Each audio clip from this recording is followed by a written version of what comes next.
అండి, welcome to Padma channel. ఈ రోజు మన వీడియోలో ఒక కొత్త రెసిపీతో మళ్ళీ మీ ముందుకు వచ్చేసానండి. ఈ రెసిపీ ఏమిటంటే పచ్చిమిర్చితో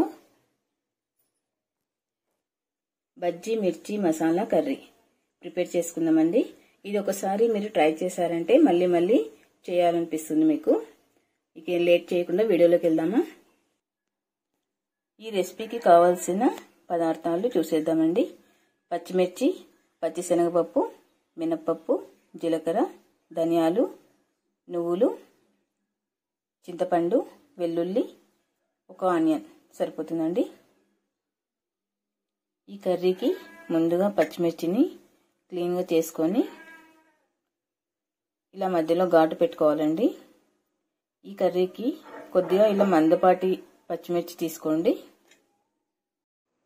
ఈ పచ్చిమిర్చి రెసిపీకి పాలు, అల్లం, కొత్తిమీర, ఆయిల్ కూడా కావాలండి.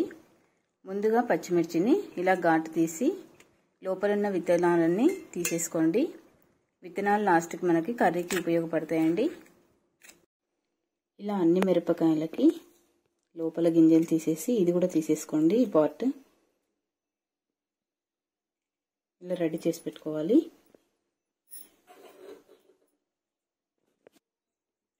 ప్యాన్ పెట్టుకొని ఒక 2 స్పూన్స్ ఆయిల్ వేసుకోండి. కొద్దిగా అయినా సరిపోతుంది, 1.5 అయినా. ఇప్పుడు ఇందులో ఆయిల్ హీట్ అయ్యాక మనం రెడీ చేసి పెట్టుకున్న పప్పులన్నీ వేయించుకుందామండి. శనగపప్పు, ధనియాలు, జీలకర్ర 1.5 స్పూన్ తీసుకోండి. మిగతా అన్ని సేమ్ క్వాంటిటీ. మినప్పప్పు తీసుకోండి.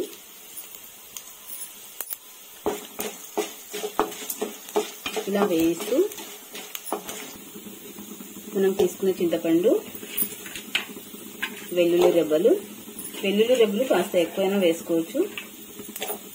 ఆనియన్,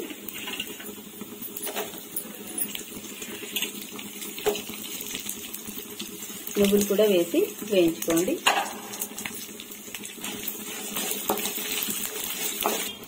ఇక్కడ మీరు ఒక విషయం గుర్తుపెట్టుకోండి, పప్పులన్నీ సేమ్ క్వాంటిటీ తీసుకోండి. పప్పులు మీరు 2 స్పూన్స్ తీసుకుంటే నువ్వులు మాత్రం 6 స్పూన్స్ అలా వేసుకోండి. ఇలా కొద్దిగా ఫ్రై అయ్యాక ఇందులోనే ఉప్పు వేస్తున్నాను. కొద్దిగా కారం వేసుకోండి.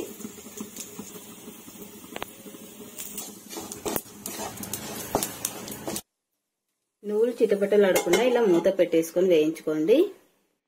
2 మినిట్స్ మీడియం ఫ్లేమ్లో పెట్టేసి వేయించుకోండి. ఫ్రై అయిపోయినాయి ఆల్రెడీ. మనకి ఇందులోనే కొత్తిమీర వేసేసి ఇదంతా గ్రైండ్ చేసుకున్నామండి. ఇది గ్రైండ్ చేయడానికి కొద్దిగా వాటర్ వేసి గ్రైండ్ చేసుకోవచ్చండి మనం. ఇదిగోండి, మనం గ్రైండ్ చేసుకున్న పేస్ట్ ఇలా వచ్చేసింది. ఇప్పుడు మనం మిరపకాయల్లో నించేసుకుందాం. ఇలా గింజలు తీసి రెడీ చేసుకున్న మిర్చిలో మనము ఈ మిక్చర్ని నింపుకుందామండి.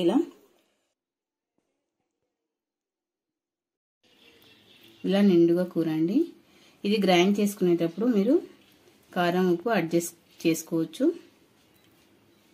ఇదేం పెద్ద కారం ఉండదండి మనకి.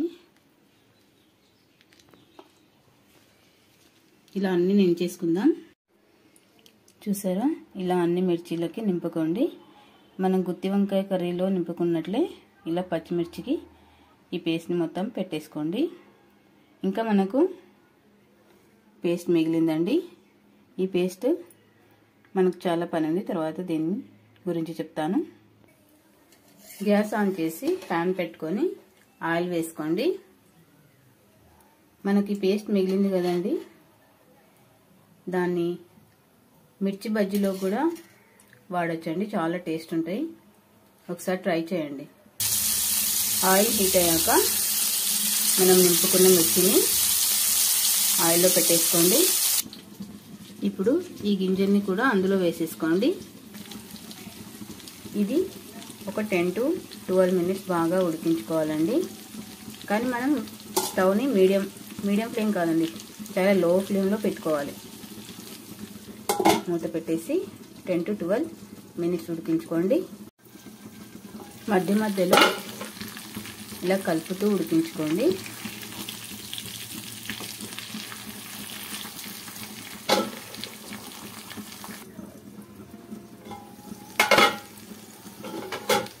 చూసారా, మనకు ఆల్రెడీ మెత్తబడిపోయాయి.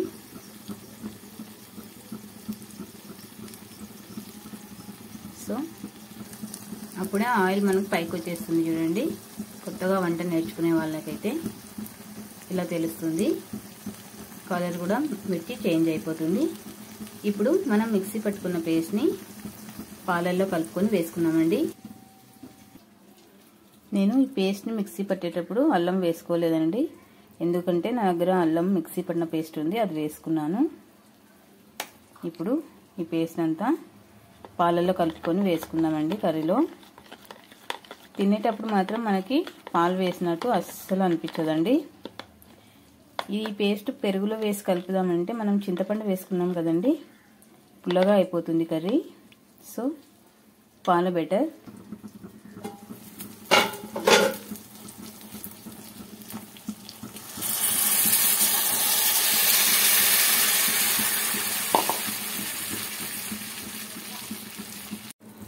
చూసారా, ఇలా ఆయిల్ పైకి వచ్చేస్తే మనకి ఉడికిపోయినట్టే. స్టవ్ ఆఫ్ చేసుకున్నామండి. బజ్జీ మిర్చి మసాలా కర్రీ రెడీ అయిపోయిందండి. సర్వ్ చేసుకుందాం. ఈ కర్రీని రైస్లోకి ఇంకా వేరే అవసరం లేదండి, ఈ కర్రీ ఉంటే చాలు, అలా తినచ్చు. మా అమ్మ అయితే ఉత్త కర్రీతోనే టేస్ట్ చేసింది ఈరోజు. సూపర్ టేస్ట్ వచ్చిందండి, ఒకసారి ట్రై చేయండి. Thanks for watching. Please like, share, subscribe my channel.